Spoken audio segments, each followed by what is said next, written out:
That would have sucked to have no audio for the entire recording. So now it's working. Okay.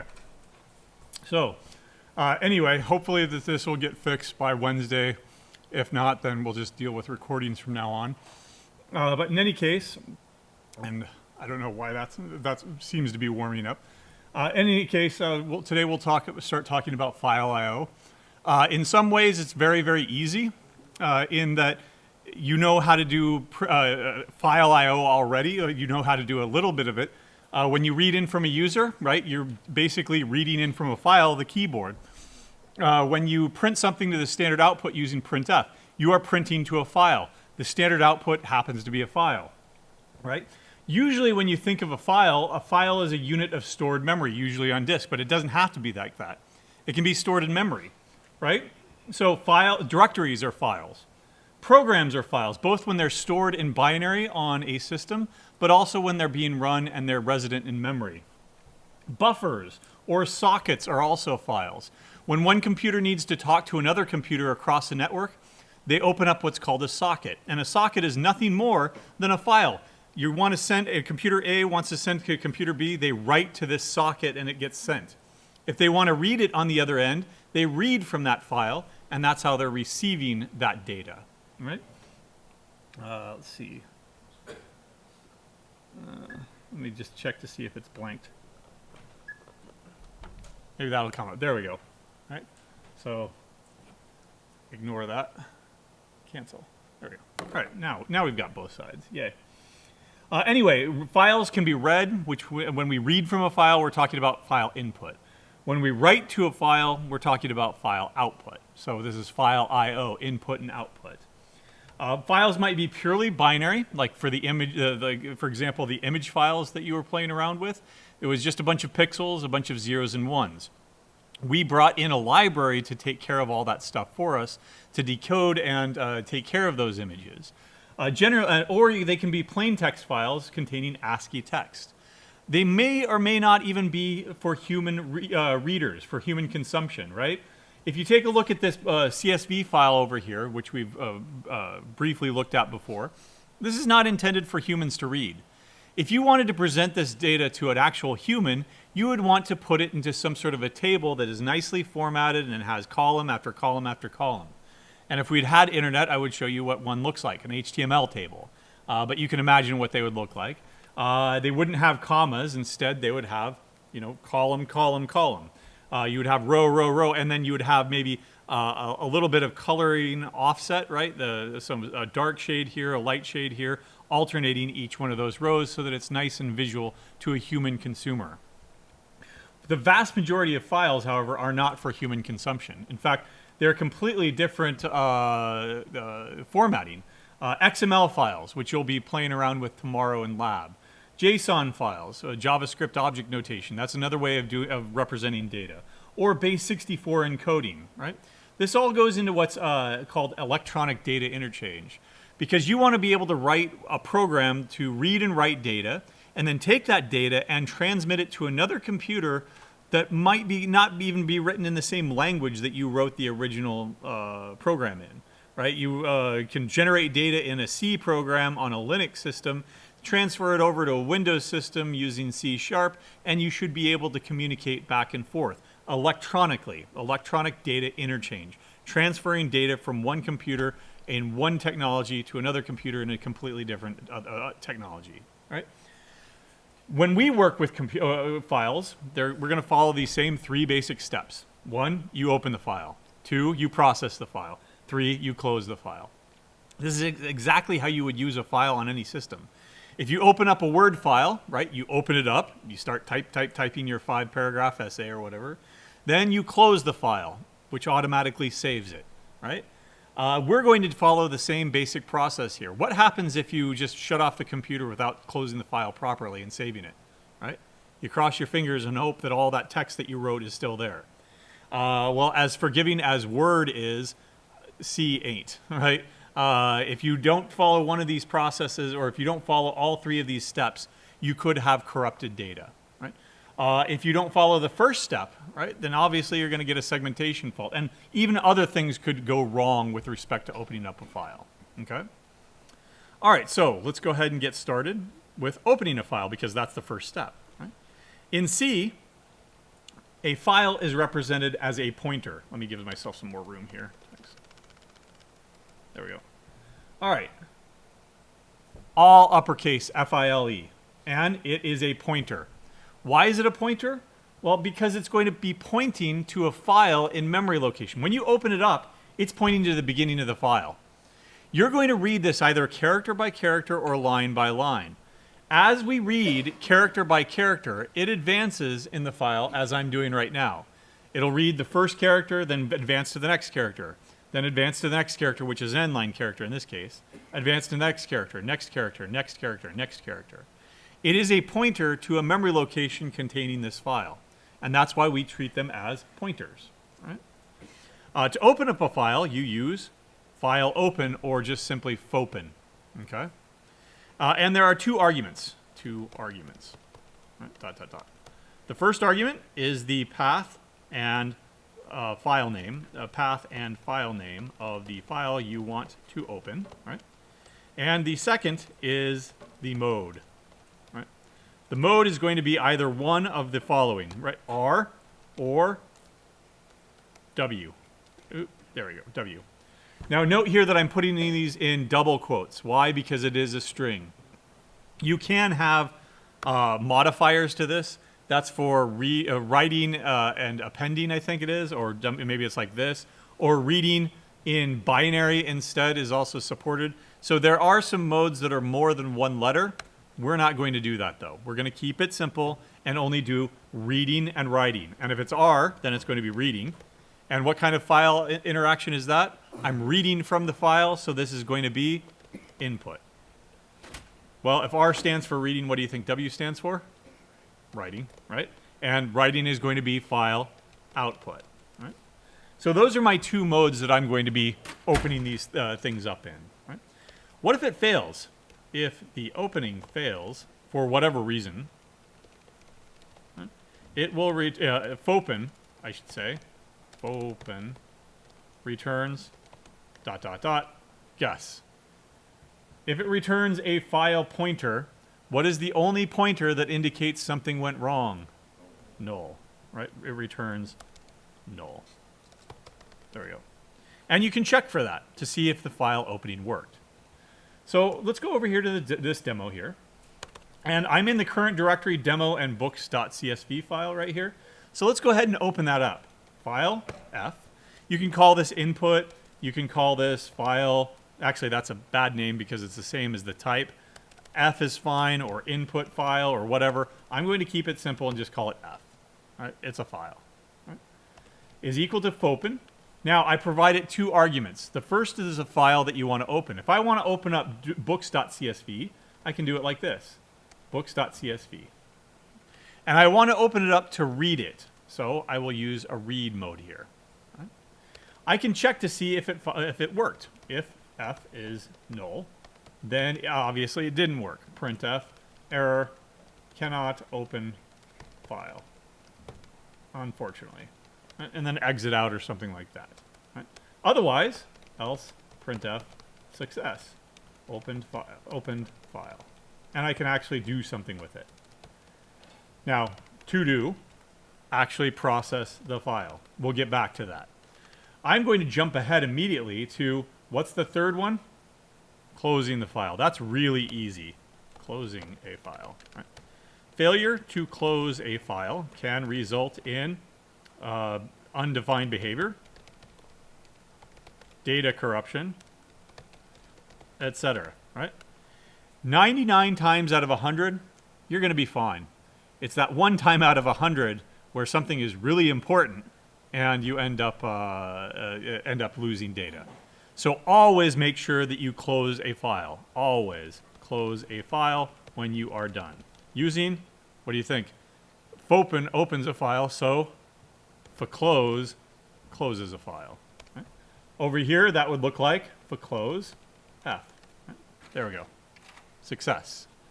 Should I be able to read from the file after I've closed it? Can you read from the file at this point? No. Just like after you've freed up an array, you can't play around with that array anymore because you've given the memory back.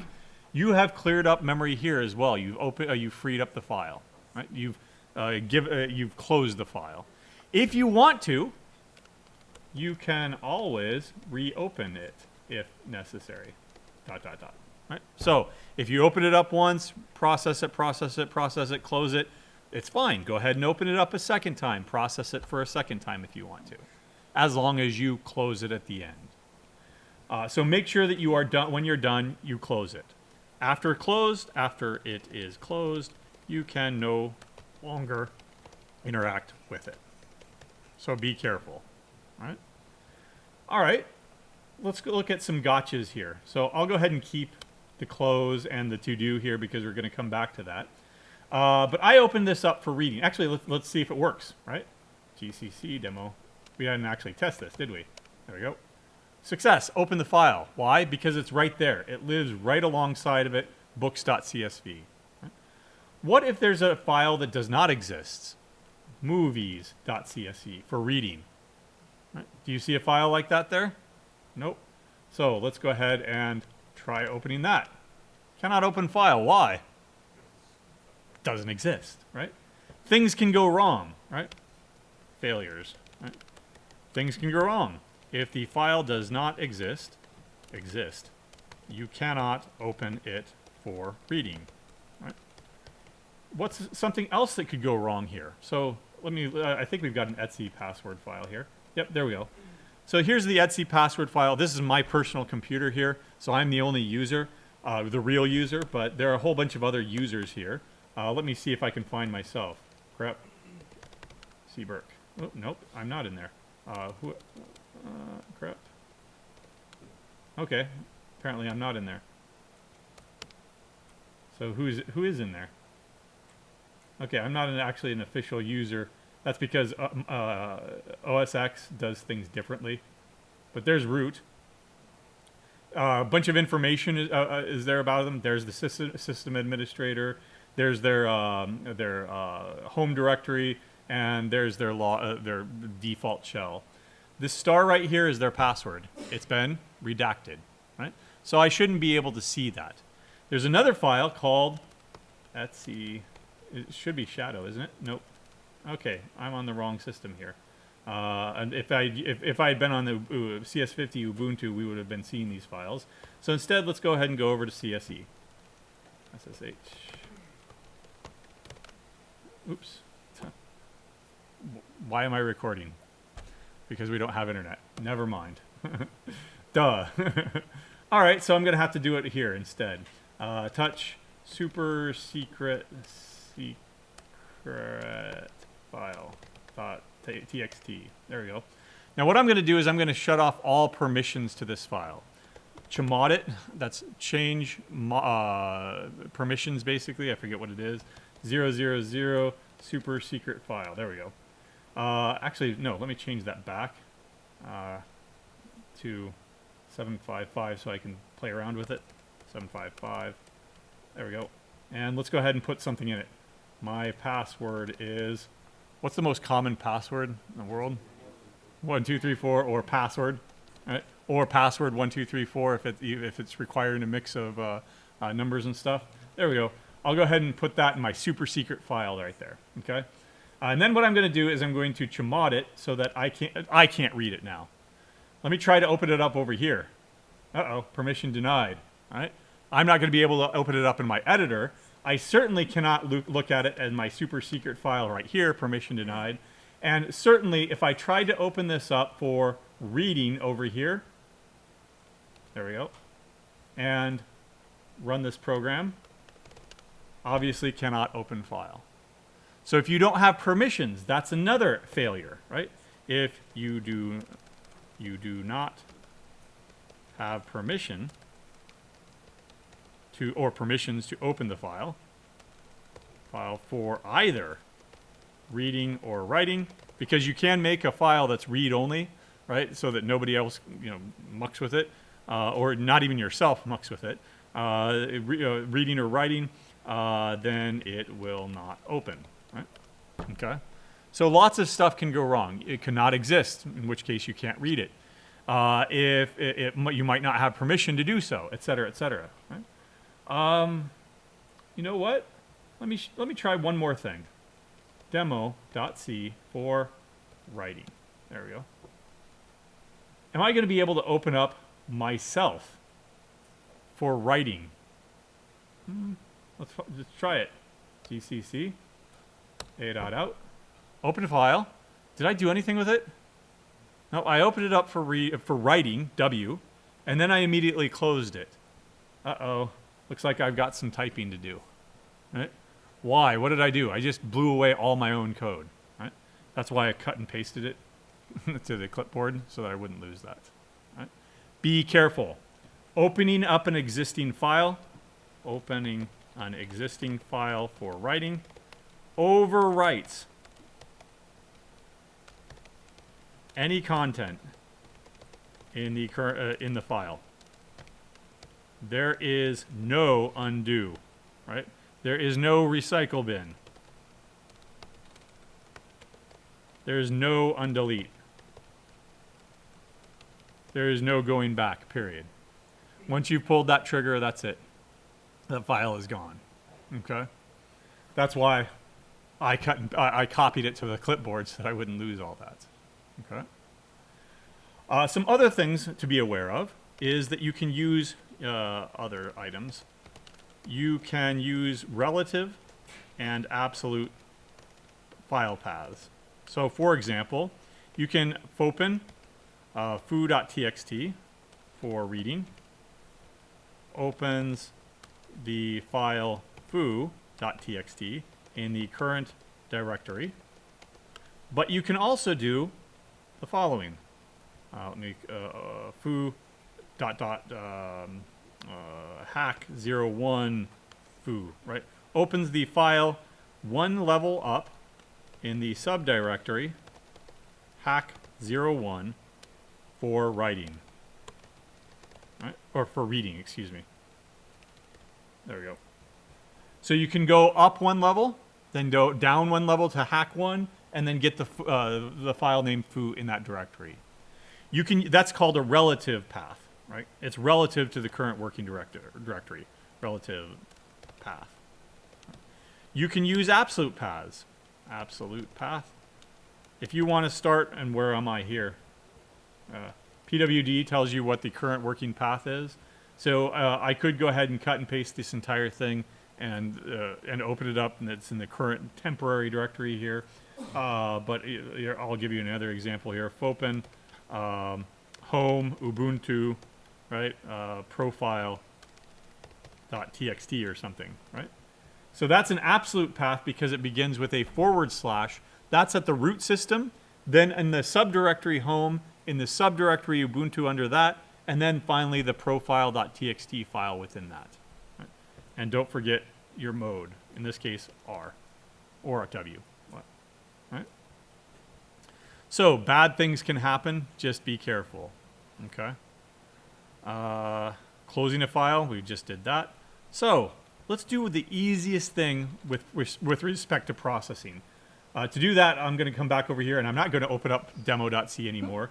I'm going to go output.txt for writing. So let's go ahead and focus first on file output because it's the easiest thing. Right? To keep it simple, just use fprintf.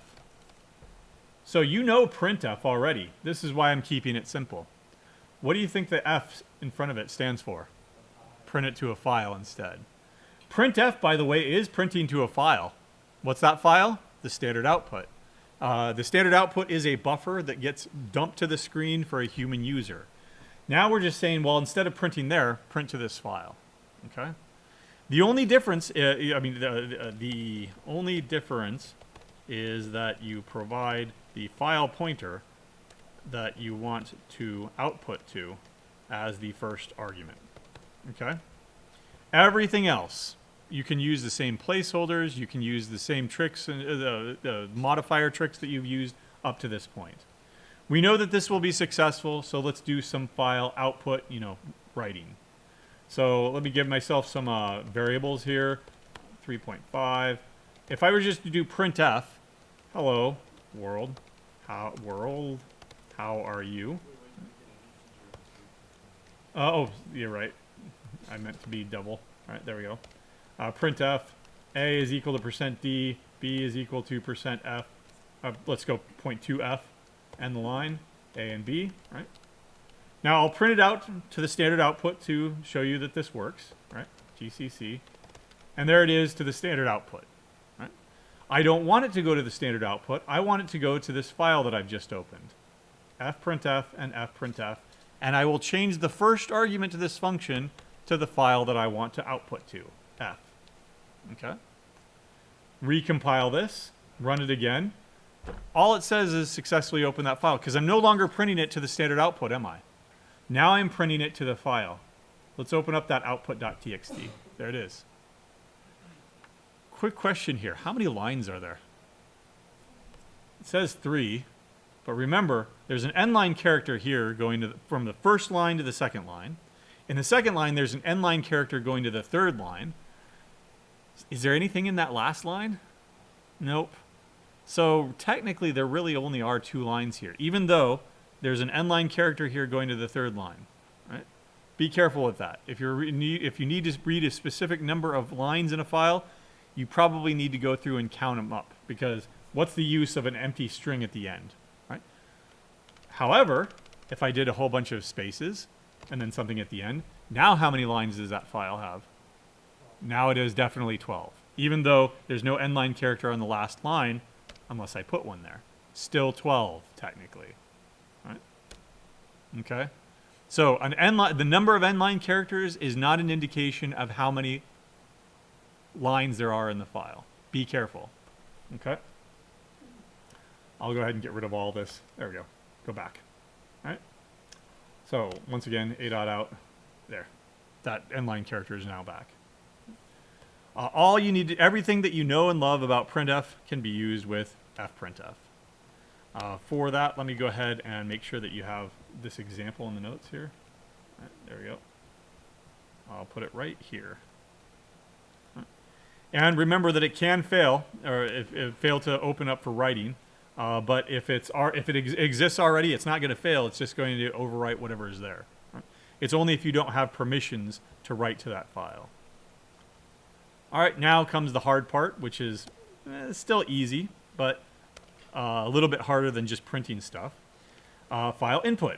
There are many, many ways to do file input. Most of them are dangerous. I'm not even going to show you the dangerous ways. Right?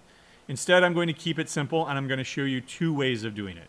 2 simple, safe ways are going to be fgetc and fgets. So let's parse that out really quick here. What do you think the F stands for? File. Get, what do you think the get stands for? It's going to get its file input, so it's getting something from the file into the program. And what do you think that C stands for? Character. So this will reads 1 character at a time from the file. In contrast, what do you think that S stands for? String. Reads a string from the file, right? Up to an entire line at a time, right? The usage there is a little bit subtle, okay? So let's come over here and change this so that I'm reading the file now. I've already created it. Let me go ahead and get rid of all this. Right? And by the way, if I forget to close it, even though I'm opening it up for reading, I could end up corrupting the file. 99 times out of 100, I'll be fine. It's that 1% of the time that I will not be fine. So let me show you fgetc. Well, if it gets 1 character at a time, I need a character to store that in. Right? Fgetc. F. And by the way, am I bringing in any special file input library? No, why? It's all right there in the standard input-output library. Okay? So I will get 1 character, and let's print it. Printf, I read a, and then I'll put in %c and the line. Right? C. There. Okay? I'll do that again, except that I'm using the same character over and over again. Do that again. Let's do it a couple times. 1, 2, 3, 4, 5. Right. So we don't get a naughty word in there or something. Right. Hello. Right. I did it 5 times.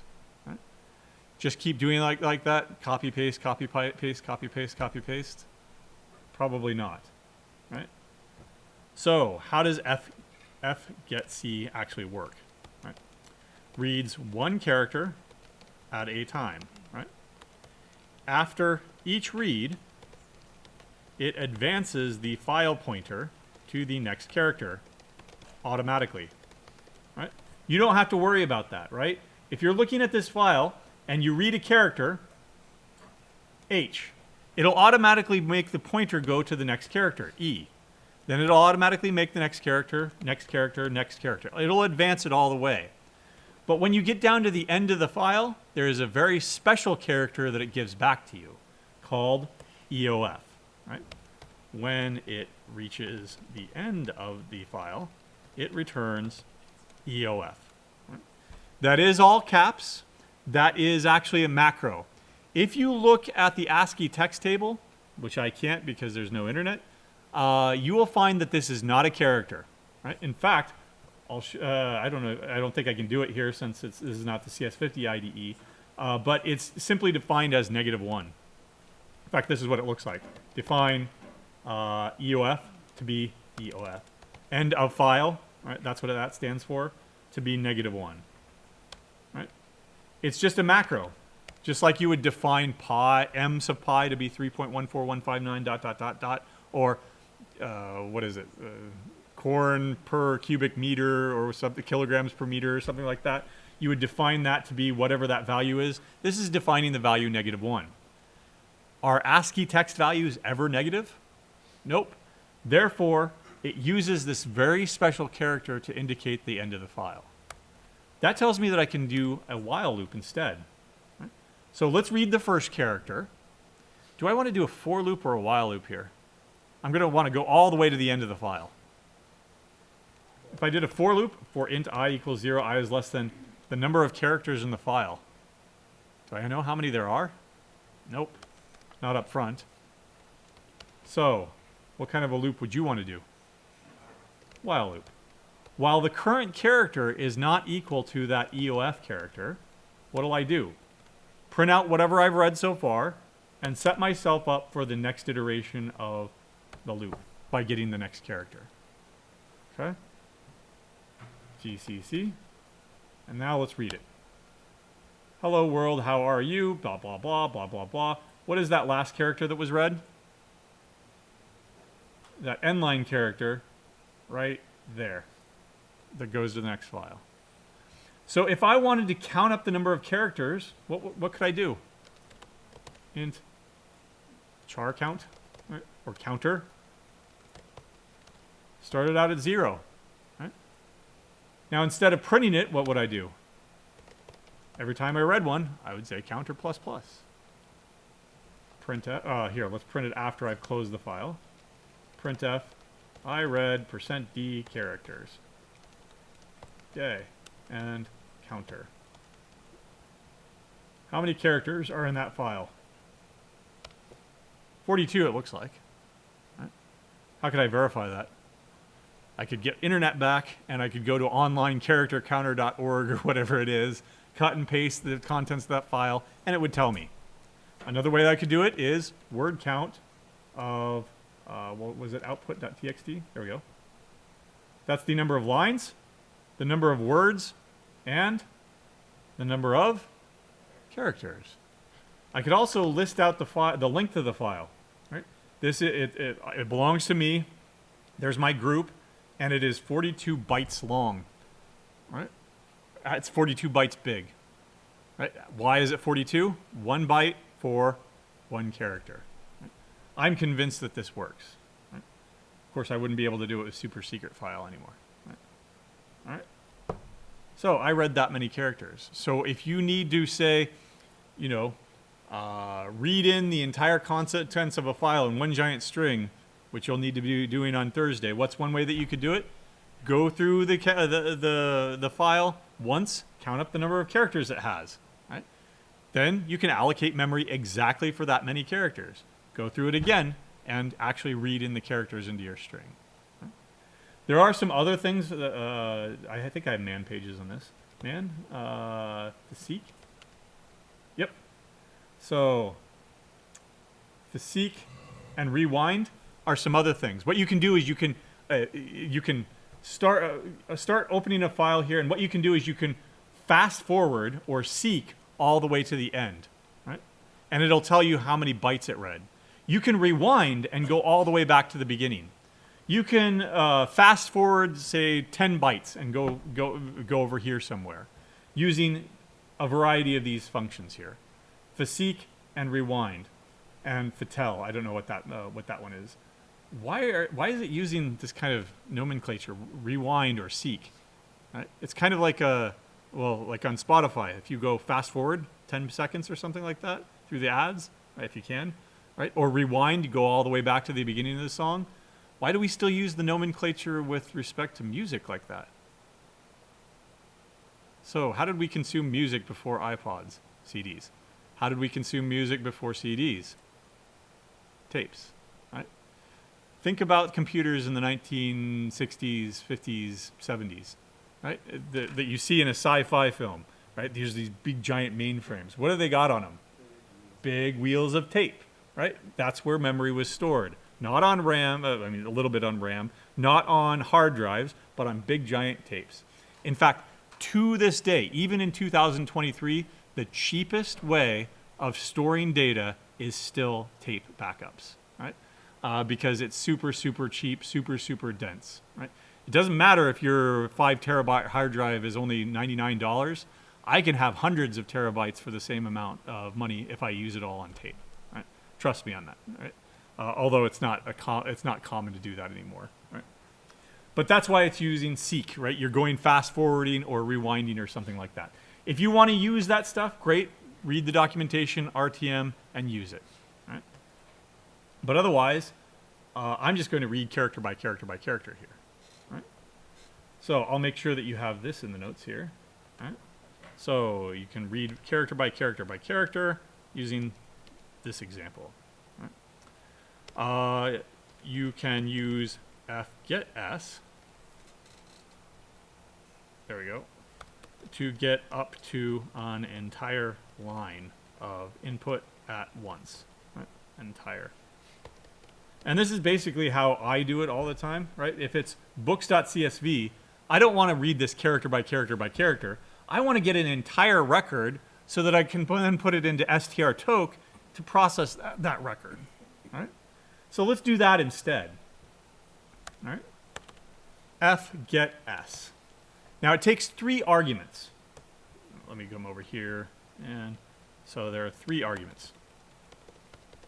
The first one is going to be the buffer, which is a string that you want the line read into.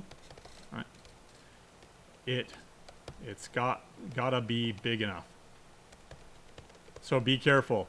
If you have a line that is 10,000 characters long, and the buffer that you're trying to read it into is only 100, is that going to fit? No. So that's where the second argument comes in. The maximum number of bytes to read into the buffer minus 1.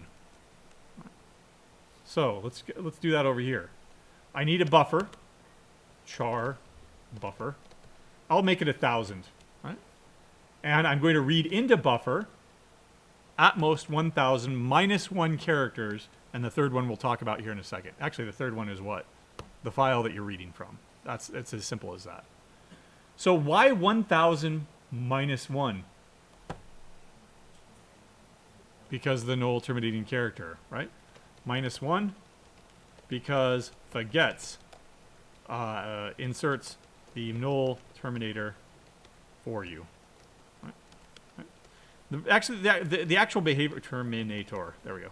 Right? The actual behavior here is that it will actually stop when it sees the first end line character, right? So if you've got if you've got a line that is 10,000 lines long, but you only want to read up to 1,000, it's not going to see that end line character yet. So it'll only give you the first part of it. For the most part, we're not going to give you really, really big, long files with huge, long lines. In fact, that's a common warning. If you try to if you had a DNA file with like 1 million nucleotides or something like that, and open it up in an editor, the editor is going to warn you, this file has very long lines. Are you sure you want to process it like this? Right? For that reason, it gets broken up, that there are only at most 72 characters on a line or something, and then we insert an end-line character. For the most part, we're not going to do anything that requires more than 1,000 characters. That's big enough. I made it static because, you know, it's less than 1 kilobyte. That's not going to kill the stack, right? And it's going to get cleaned up automatically for us. If you need to, you can, of course, always dynamically allocate this instead. Okay. All right. Let's print it out. Printf. Line is equal to, and here I will go ahead and escape this %s and then end the line. Buffer. There we go. Let's do it twice. Read the first line, read the second line. And because I want to play around with something with more than one line, let's go ahead and change this over to books.csv for reading. Okay. There we go. There's 20, and then it went down to the next line for some reason. There's Harry Potter and the Deathly Hallows, and then it went down to the next line for some reason. What is that some reason? Here's books. What is at the end of that line? The end line character. That's why it goes down to the next line. What's at the end of that line? The end line character. What's at the end of that line? The end line character. So, if you do not want that end line character in there, what could you do to take it out? So, we'll read it into the buffer. Before we print it out, let's go ahead and get rid of that end line character. Help me out. Get rid of the end line character. If I read an H-E-L-L-O and then there was an end line character here, where would I be looking? What's the length of this string right here? H-E-L-L-O with an end line character. How big is that right there? 6. What tool would tell me that? str-len of buffer. Right? So there's an end line character right here. 0, 1, 2, 3, 4, 5. So I want to subtract 1. Buffer sub that. If that's equal to the end line character, right? It could be that it wasn't, right? We'll go ahead and get rid of it. If that is equal to that, then we'll go ahead and change it to something else. What should that something else be? Capital A. Hello, A. No, what should it be? Blank space? Okay. That's one possibility. There's still a space at the end, though. I don't want to process that. How could I just get rid of it, period? Null terminator. Good. All right. I'm going to repeat that process for the second one here. There we go. Oops. Once I'm dealing with strings, what do I need to do? String library. And I need to spell it correctly. There. Now that end line character is gone. Sometimes this is referred to as chomping, right? You know, like Pac-Man chomps it out. He's chomping the end line character out of this. That's from Perl. Right? Okay, another programming language, in case you're not familiar. There's the third line, fourth line, fifth line. Should I keep going like that? Well, it'll work until it doesn't. I've read 5 lines now. So what should I do instead? If I've got repeated code, I should probably put this all into a function, or in this case, I won't bother with a function. You're going to do the function in hack in your hack this week, right? But what am I going to do? Into some sort of a loop, right? Again, do I know how many lines are in this file? Nope. So probably a while loop is most appropriate. We're going to process it, get rid of it, the end line character. Oops. get rid of the endline character, and print it. There we go. There. And get rid of all this stuff. Okay? Now, I need to, of course, read in that first line. With a while loop, those three aspects, the initialization, the continuation, and the increment towards the end line, towards the termination condition, that happens before the loop, in the while statement, and then at the end of the loop. So, what's the first line? Right here. I'm going to read the first line. I go into the while loop. We'll talk about this here in a second. Question mark, question mark. I cut out that end line character. I print it, or do whatever I'm going to do with it. And then I read the next line. This is like I++. Go on to the next line. Right? So read the next line. Right? Print it. That's cruft. Everybody knows printf at this point. Right? So get rid of the end line character. Read the next line so that you can continue in this while loop. This one will read the first line. There we go. What is my while condition here? I can't use that EOF, that special end of while character. Instead, fgets actually returns something. It returns a pointer. Right? And I'll just call this, I've already used f here, so I'll just call this line. Right? There we go, because that's what it is. Right? And it returns a pointer that points to the current buffer. Here's the first line. Here's the second line. Here's the third line. Here's the fourth line. What happens when it gets to the end of the file? What is the only pointer that indicates that something bad or something abnormal happened? Null. So while that line is not equal to null, go ahead and read the next line. You need to capture this all over the place. Anytime you call fgets, you need to capture that pointer. Okay? Let's try this. There. It didn't get into an infinite loop because of that the while loop. It got to the end, and it didn't read any more lines after this. There's 20. That's the first line telling you how many records there are. Harry Potter, and then all the way down to Game of Thrones. That's what's in the file. That's the last one. What if I had a bunch of blank, empty lines, and then a mashed keyboard at the end? What will it do now? It'll read in a bunch of empty lines, and then the mashed keyboard at the end. Right? If you wanted to count up the number of actual lines here, what would you do? Just like we did before. Int num lines is equal to 0. Instead of printing it, or in addition to printing it, num lines plus plus. Right? Printf, I read %d lines from the file. Yay. And I had a great time doing it. Num lines. Right? GCC. I read 33 lines from that file. What are those tools again? Word count of books. Right. How many lines are there? 33. Right. Now, if I just did an LSL on books, it's only going to tell me that there are 872 bytes in that file. It's not going to tell me that there are a bunch of endline characters in there. Right. So you can count up the number of lines. You can chomp things out. You can process it however you want. Remember that it returns null at the end. Right? And there. So it will return a pointer to the current line until ... when it reaches the end of the file, it returns null. Oops, there we go. Now, like I said, there are dozens of other things that you could do. You could read in binary files. You could read in JSON files. You could read in HTML files. You could read in a whole bunch of things. But if you're doing that at that point, your solution is to bring in a library to do it. Don't worry about it.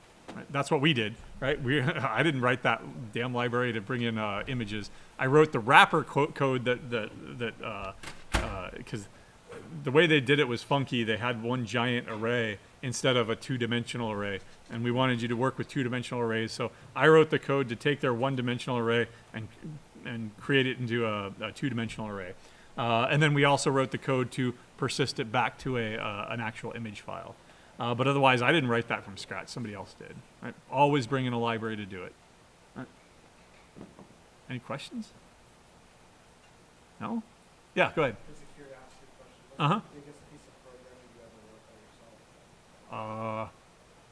I don't, by myself? That you worked Rewrote by myself. They don't use it anymore, but the old graduate admission system called GAMES. Graduate Admissions Management. I don't know what the E stood for. They just wanted a cool acronym, GAMES. So if you had applied to graduate school at UNL from like 2004 to 2015, you did it through my system. It's no longer there. And the system that's still alive would be the grader, not CodePost, but the grader that I'm trying to bring back to life for next semester for CS2 because we're gonna have to. But that's all on GitHub right now too.